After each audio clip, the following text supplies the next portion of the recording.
Okay, so the title is Reduce and Rethink Sustainability and Business Travel for International Education. So as Joanna said, I am a study abroad coordinator at a university, Università Cattolica del Sacro Cuore. I'm also an event manager for Nova, which is an online recruitment company. And I'm part of the CANI leadership team for Europe. And CANI stands for Climate Action Network for International Educators. So today, my perspective will be of a person, like a professional from higher education that kind of had a big moment of realization of what she was doing and kind of changed what she was doing with something that I feel it's much better now. Okay, so the goals for today are learn about the current climate situation, connect the dots, how international education contributes to the climate crisis, and learn how to be an active actor in making business travel, professional development more sustainable. And the third point to me is the most important because we are all here together because we want to act on something. So let's start with a bit of climate science basics. So it's warming, it's us, and we are sure it's bad, but we can fix it. And this is my point number 5 is my favorite one because yes, we can do something together. So the situation is kind of like pretty bad now, but there's hope. So that's the most important thing. So time for action is now. I think we all know about the 1.5 degree issue, right? I mean, if you're not familiar with the Paris Agreement, it has been signed in 2015, and all the nations kind of decided that that was a limit that we have to keep and respect. And otherwise, I mean, the kind of our species would know our planet in a very different way than the way we know it now. I mean, we can talk for like a long time about the Paris Agreement and the 1.5, but I think for the moment we can just consider this number in, you know, as a thing to keep in mind when we're planning and we are considering our carbon emission. So the time for action is now because 1.5 is not that we're starting from 0 now. We're actually already 1.2. So if the goal, so we have just a delta of 0.3 at the moment to cover. So the situation doesn't look super well. And this 1.5 is, I'm sure you're familiar with this, but this is compared to the pre-industrial level. So let's say 1850. So the goal is not to go over, but we are almost already getting over it. So what is the European Union doing and what is the UK doing? So the goals are pretty similar, and obviously because we've been working together for a long time on this.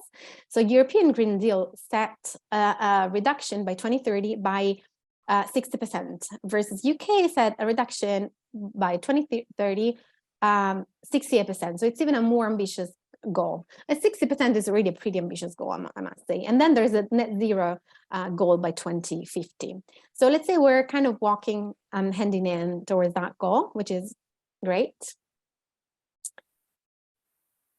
And when it comes to like looking at who's emitting the most, what is the sector that we should be looking at? So today we're going to be talking about the transport sector. And in particular, as you know, the aviation sector. So from this graphics, you can see that the transport sector accounts for 28% of the European emissions. And if we look at this little graphic here, then we have that cars accounts for 71%, and then planes for 14.4%. And then we have the maritime transport and the trains and then the rest. So there is a big difference between number 1 and number 2. I mean, cars do pollute way more, do emit way more CO2 emissions. So why do we want to focus on the aviation industry today? So these are 5 reasons why I think it's important that we focus on aviation. Well, number 1, because there's no clear path to decarbonization. Number 2, then we're going to go, into each of this point more in details. Number 2, there's a tremendous growth in terms of numbers of passengers. Number 3, it's the most carbon intensive mode of transport. Number 4, it has a lot to do with climate injustice. And number 5, it has a big role in international education. So it has a lot to do with us as professionals. So let's start with number 1. There's no clear path to decarbonization. So we've seen that 70+% is produced by cars, but Europe has a clear path to decarbonization. So there is a plan for public transport. This year, Oslo is going to be the first the first city with entirely like an entirely electric public transportation system. For the cars industry as well, I mean, by 2025, most of the cars need to switch to electric. What about the aviation?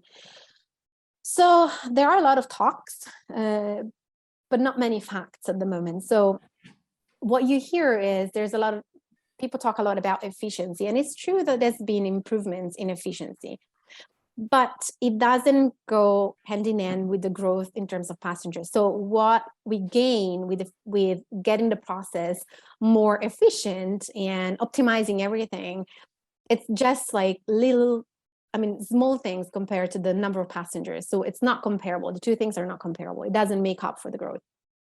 Then there are talks about electric aircraft, but for the moment they're small. They cover just short distances. The hydrogen planes currently is not viable for long flights. And I just want to, put emphasis on currently, because I don't want to sound like I really hope we stop flying at all, like completely, because I would love, to fly as I used to do, because I love to travel. At the moment, that is not a real option. So if we are trying to think that is an option in the near future, unfortunately, it's not. And then agricultural fuels, where they kind of bring a lot of secondary things like deforestation, conflict, displacement. And at the moment, there is not, it's not even a scalable fuel because there is not enough. Point number 2, growing numbers.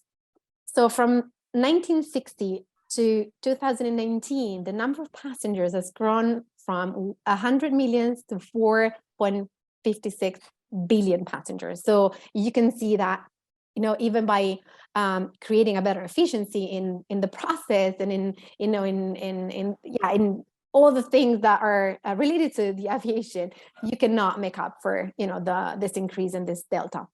And you can also see this is from you probably can't see it well, but this graphic is from 80 to 2020, and you can see it's a constant growth for domestic, international, and the total, obviously.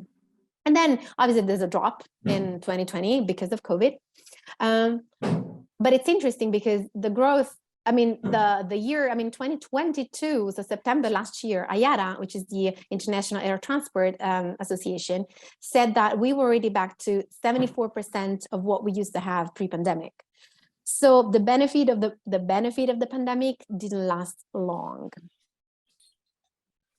And then let me move forward. And then it's the most carbon intensive mode of transport, which means that is by flying, as individuals, it's the most polluting thing we can do, like as individuals taking a flight. And you can see that this is like the emission per passenger per kilometer. So you can easily see this is not super exact, obviously, because this is a general calculation that doesn't take into account the different types of planes, the different type of trains, the different type of cars, but it's kind of a general thing, but gives an idea of the big difference between how impactful and harmful are flights versus the other way of transport. And this is the social and climate is not adjusting social injustice component. So you can probably see that only 1% of the world's population causes 50% of the commercial aviation emissions, while more than 80% of the world's population have never set foot on an airplane. And even within the richest country, only the 10% use the 75% of the air transport energy, even within the same wealthy and first world countries. So like if you think of the UK, for example, 20%, if I'm not mistaken, 1% of the population contributes to the 20% of the emissions, while 48% has never set foot on an airplane. So you see how, or like in the Netherlands, 8% contributes to more than 40%. So you can see how the big disproportion in these numbers. And there's also another thing that we want to consider when we talk about climate justice. The global north obviously has been contributing to emissions way more than the global south. And so, but the global south kind of pays the price of our behavior. And always talking about, I'm going to put it there now. Oops, sorry. So this, to me, this is really interesting. It's from The Economist, if I'm not mistaken, or The Guardian. So this gives you a visual idea of the emission of a flight one way from London to Rome. And the orange, the parts in orange are the countries where citizens emit less CO2 in a year. So you see London, Rome is a kind of a short flight. Then you London, New York City, you see how much more orange we have on the map. And then London, Los Angeles, and then London, Paris. I mean, 3 tons of CO2 emissions equivalent. So that means that with just one flight, and we're not talking about return flight, with just one flight, we are emitting more than a person in all these countries in 1 year. And there are actually countries, I mean, 4 or 5 countries, where some of these figures are true for the entire country population. Obviously, there's small countries, and probably, I mean, we wouldn't even consider them like, we would say, well, why should we care, right? But the point is, this talks a lot about how social injustice it is. If we, with just one flight, are able to double sometimes the emission of like the entire population of a country. That has a big role in international education. How big? So we don't know how big yet, because at the moment we are not, it's not mandatory for us to calculate all the emissions. And at the moment, even companies that are required to calculate their emission, they're not required to calculate the scope 3 emissions, which is business travel. So even if we have a partial idea of the numbers, it's always going to be partial unless we decide to calculate them and do something about it. And then here we are talking about professional traveling, let alone student mobility, which is something we always want to encourage, right? But it's still part of the overall emission of what we do, of our operation. So I want to share today my personal journey to reducing CO2 emissions, because I think it can be kind of the story of a lot of us, I feel. So I've always loved to travel since I was a kid. And so when I got a job, I went to university, studied abroad in many different countries, UK, France, Spain, Australia, Brazil. And so when I got this job at university, where they were paying me for flying, I was like, this is a dream job, like, I'm super happy, let's go for it. And I'm in charge of promotion and partnership development, which means that I was literally on the road 6 months a year. And we're going to go to my traveling schedule in a second. And I was really, happy and ignorant about what I was contributing to. And then at some point, I joined a session about the relationship between international traveling and, climate change. And I was like, this can't be true. And I was really skeptical, because I always been a very responsible person in terms of like, even how I educate my kids. I really teach them to like take short showers, do not waste water, do not waste food. And I'm like that myself. So when I realized how bad it was, what I was doing, I was like, that's not possible. There was like denial. I was really skeptical. And then I started digging into it. And then I started researching. And then I realized that it was true. So I decided that instead of just being part of the problem, I want to be part of the solution, which sounds very kind of like cliche, but it's so true. So I think the first thing we all need to know is the knowledge that what we do is avoidable, at least to some extent, and that what we do contributes to climate change. So I think this is the starting point of every conversation, like honest conversation that each of us has to have with ourselves. So this was me. Oh, there's something I want to read if I can. I took a note here. I don't know. I don't know if you can see now my note here, but I'm gonna read it out loud. Then maybe Ellen, if you can share this article, it'd be great in the chat. It'd be great. So many of the staff members, and talking about university staff members, can be considered hypermobile elites who frequently travel around the world for networking, marketing, recruitment, research, and engagement, which sounds a lot like what even in this group you're doing. So it's not, I think it's applicable to international education in general.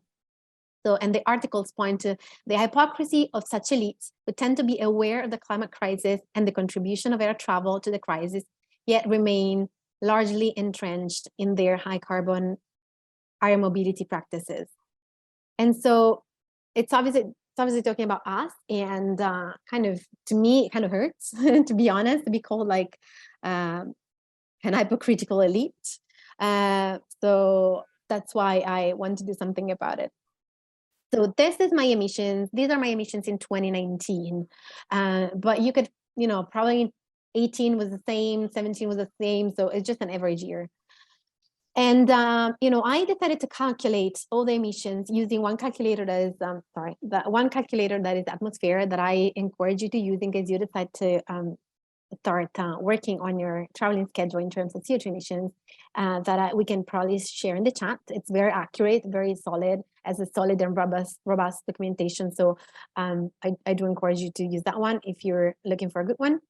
And then so the result was 23 tons of CO2.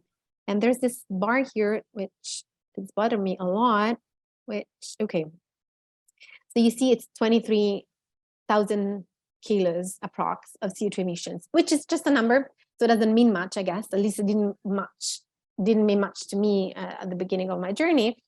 And so I just put this little squares here, there's little boxes. So to give you an idea by comparison. So emissions per capita per year in Ethiopia is 560 kilos.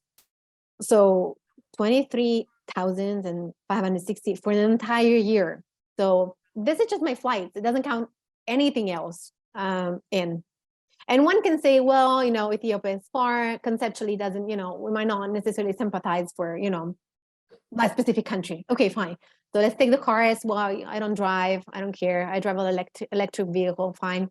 Okay, the third box, though, it's very important because it's a climate compatible annual emissions budget for one person, and it's 1.5 ton. What does that mean?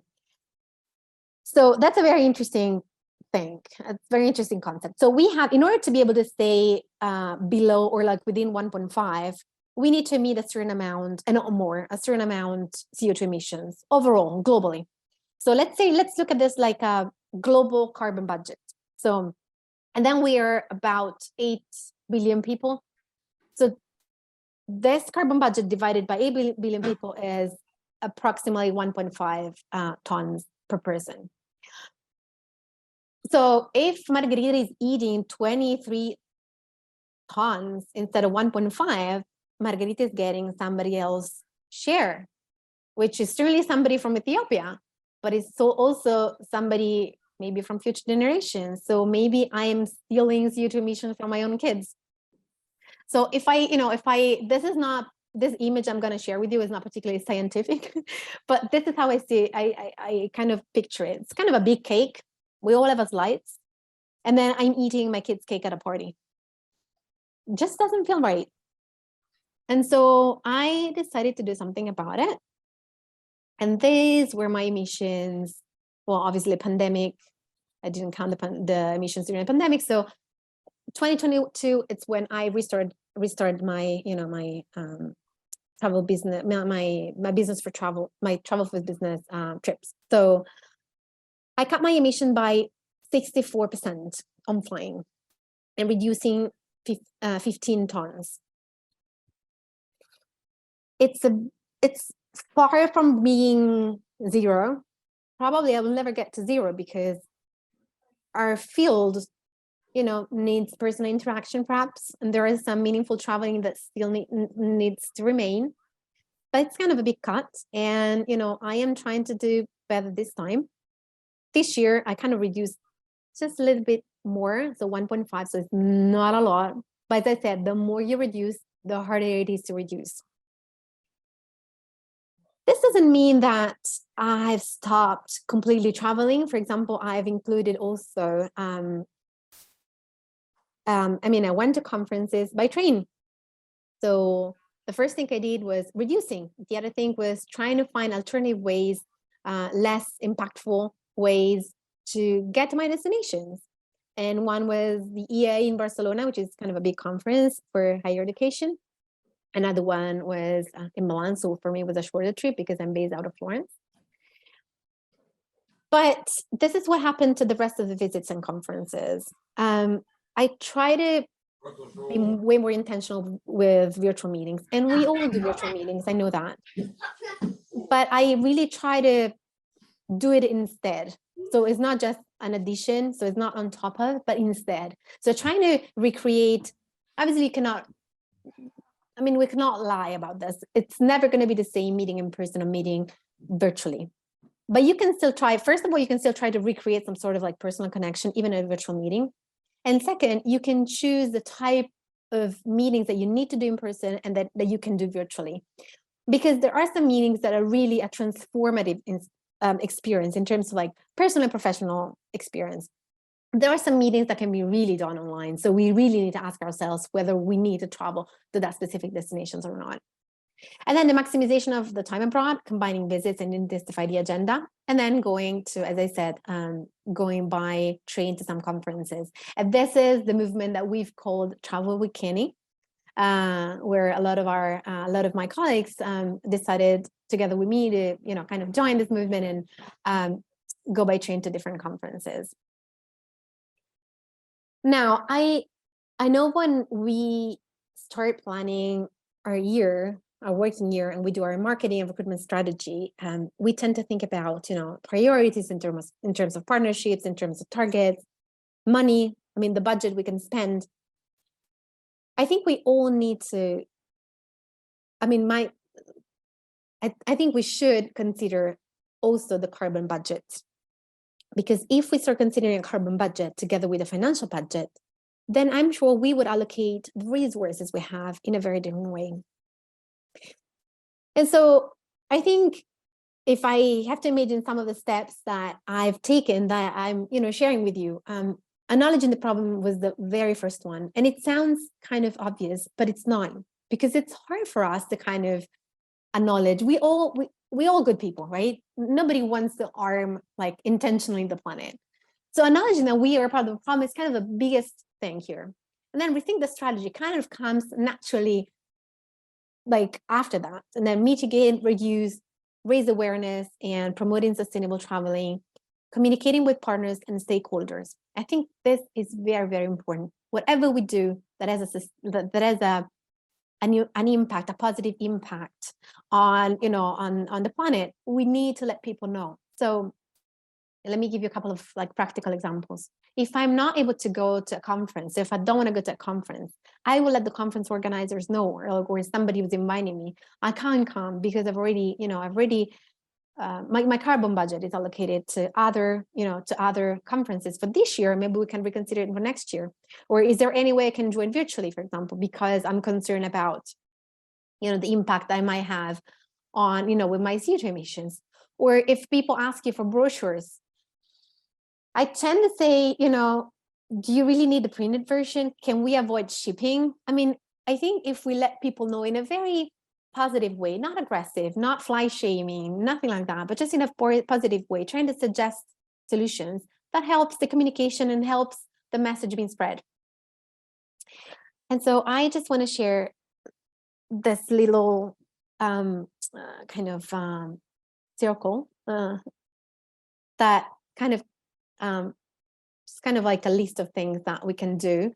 So the first is commit, and this is something we've already seen. Calculate, set goals, and then reduce. It's kind of the biggest thing we can do, because yes, we can do many things, but reducing needs to be our modus operandi, needs to be our way forward. And there's this mitigate, offsetting, and onsetting. And I know mitigating is a big thing. And I know that in good faith, a lot of people say, well, you know, I'm fine, but I've offset my flight, so it's all good. And I just want to share, I just want to stop sharing because I think I want this to be a conversation. So I think offsetting can be a tool in our toolbox, but it's not the solution, because offsetting potentially can allow us to increase the emissions. And then by offsetting, we have our books clean because the neutrality is there. So offsetting means basically that, because the beauty of CO2 emissions is that within 1 week, they can be everywhere in the atmosphere. So even on the other side of the world. So you pay a project and somebody else, I don't know, plants a tree or put some money in a project that some other people are working on. So it's kind of externalizing something that you might want to take ownership of. And also it's very controversial, not just because it's seen as an indulgence. I mean, you pay to keep polluting, basically. There is a problem with social justice as well. But my point here is that we don't know really where does money go and whether they're making an impact and whether they're really offsetting my emissions. And now I'm going to share like my last slide. I think it's my last slide, just very quickly with you, because then I would like to just to see. So this is a research that has been done by a research institute in Germany. How likely is that emission reduction by offset projects are real, measurable, and additional? Only 2% of these emissions are high likelihood. So that means that 85% are really low likelihood, and then 13% medium. So basically 2% is really low. And how is that possible? Well, because, first of all, the number one project for offsetting when it's not mandatory, because there is mandatory offsetting for companies, but that is regulated by the government. Okay, so there's a cap and trade system. So if you do it mandatory, when it's mandatory, then it's regulated. When it's not mandatory, it's voluntary. Like when we want to offset flights, there are no regulations whatsoever. So nobody's really checking how the project is developed. So let's say number one, I think the highest percentage of the projects are related to reforestation, so planting trees. But planting trees, requires time and space. And we don't have much time. And it requires to be able to absorb the CO2 emissions, they need to be grown trees. So you need to be sure that time that goes from when you plant a tree until when the tree actually operates as a carbon sequestrator, then trees are still there, but trees burn sometimes and they release CO2 emissions. And plus there is a problem, because for example, if I contribute to a project that is saving some trees in, I don't know, in Peru, then nobody's stopping people from moving on with the deforestation project in Brazil. So there is no such a thing as regulation, and it's far away, so we cannot really control it. So instead, I would suggest, if you want to consider the option, it's called onsetting or active offsetting. So where you actually take ownership and responsibility of that. You decide to join a local project of cleaning beaches, cleaning cities, do something, maybe with a team, with your company, but do something that you can see, you can check on, you can control, you have ownership of. There is no middleman, so you don't waste money, and the project is really there and you can see it. It's true that in that case, you don't really calculate the CO2 emissions saved, but the impact is still there because you've done it. So it's an experiential learning thing. And we all know that we all learn much better when we're involved in something, we do something ourselves. And it has a beneficial effect on the community. And people start seeing what we are doing and they emulate us. So that's also very good. And the last thing about offsetting is that a lot of projects, so the additionality piece of it. So a lot of projects would take place anyway. So our money don't make any difference. And you might think, oh, well, there's some money getting there. Yes, but you pay, don't forget that it's not a charitable thing. You're paying that amount of money because that amount of money allows you to emit a certain amount of CO2 emissions. But if the project would take place anyway, then it's not kind of fulfilling the goal.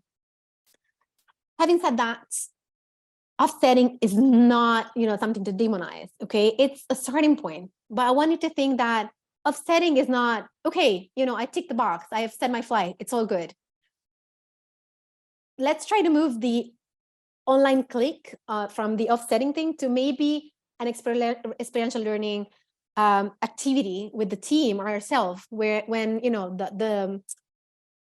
when we kind of embrace the cause in a different way.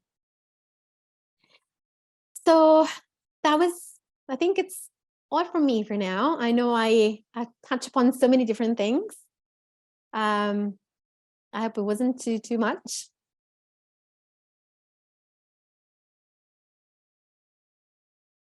Okay, so a couple of years ago, it was TEFL in, when was it? TEFL 2018, I think. Was that the one in Liverpool? And I wanted to cycle there, partly for the green aspect, partly to raise money for charity, partly just because I was training for a half Ironman at the time and I wanted to get some training in, and because I like cycling. At the time, I was kind of reading quite a lot about different people who do long distance cycles, and they were quite inspiring. So this is me when I arrived at the conference centre in Liverpool. It was a 3-day journey, about 100 miles a day. First stop was Carlisle, second stop was Morecambe, I think. And then from Morecambe to Liverpool. It was great. I think I've actually used the Petra Kucha slide, so they're actually changing every day. Okay, so there were some challenges. I had a mechanical issue. The gears broke between just outside of Carlisle, I think, but then I got that fixed. And actually on my cycle, so last year I cycled to Belfast, not really to Belfast, from Glasgow to Stranraer, which was 80 miles. And Google wanted to take me the dangerous way, i.e. along the I think it was basically some really busy road, which wasn't a great plan. So I rerouted. The other option it wanted me to take was to take a boat that didn't actually exist at that particular time of the year. So that wasn't really viable. And most of that journey would have been on water. So I chose not to do that. And I chose to cycle via my cousins in Galloway. This is me arriving in Belfast at the exhibition centre. And I thought it was quite poignant to take a photo next to the big fish, because the big fish in Belfast was actually commissioned to celebrate the return of fish to the river, because it had been quite polluted for a number of years. And one of the main reasons that I cycled, it wasn't just for sustainability, but it was also to raise money. So I raised money for Amala, which are a charity that provide education in refugee camps. And I managed to raise £2,000, which I think is absolutely amazing, for just cycling. I think it was about 100 miles. This year I plan to cycle to Harrogate. Google wants to take me quite a boring route. It's not as dangerous this time to go by Google's route, but it is quite boring. 212 miles, so I could do that in 2 days. But I've decided to go for a slightly different route, which involves 253 miles. It means I can stop at a friend's house and take it over 3 days. And so if it's raining one day, I can still do the 2-day route. So there's a bit more wiggle room for weather, because in Scotland the weather's not always great. So that's that. So yeah, if you go to my website, emilybrysonelt.com, I've got some freebies there for green lesson planning, if you would like to use them, all hand doodled stuff and stuff that you can copy. I cycled there mostly for to raise money for refugees, because I like it, and yeah, for sustainability as well. I wish I could do something like cycle to Innovate or something all the way to Barcelona. That would be great fun, but that would take 2 weeks, 3 weeks. That'd be quite epic. It'd be longer than 2 or 3 weeks actually. I think I'm mixing my distances up quite a lot. Yeah, if you've got if anybody wants to cycle to Harrogate with me this year, I would love to have your company. I also cycled to Natekla from Glastonbury, actually, a few years ago as well. So, yeah, if you got any questions, let me know.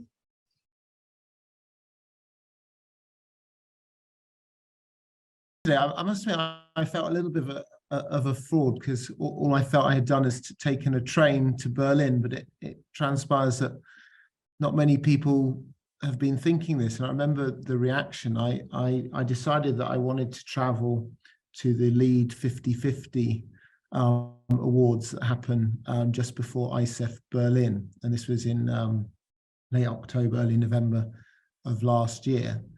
And yeah, I guess at the time I didn't do it for any other reason than, one, I have been conscious of trying to reduce the emissions, and being in the sector and having a business that's in 5 different countries is quite difficult. And I thought this was one opportunity where I could actually take a train to a location rather than flying.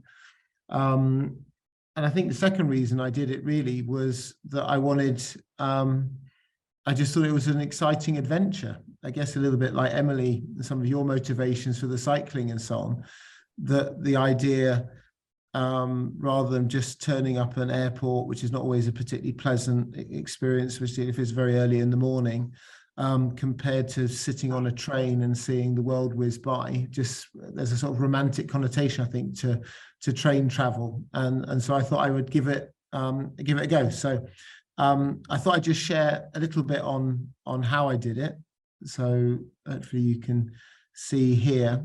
I've actually got a school in Paris, so this might be a little bit, well, not so much cheating, but I had the chance of taking the Eurostar from London to Paris, went to see the school there, and then I travelled from Paris up to Germany, which certainly takes a little bit longer, as you can see from the return journey. So the whole journey to get to Berlin, in terms of travel time, was over 10 hours and so on, but certainly it was a lot quicker, or certainly a few hours coming back. So it took me just over, I think, about 9 hours in total with the changes and so on.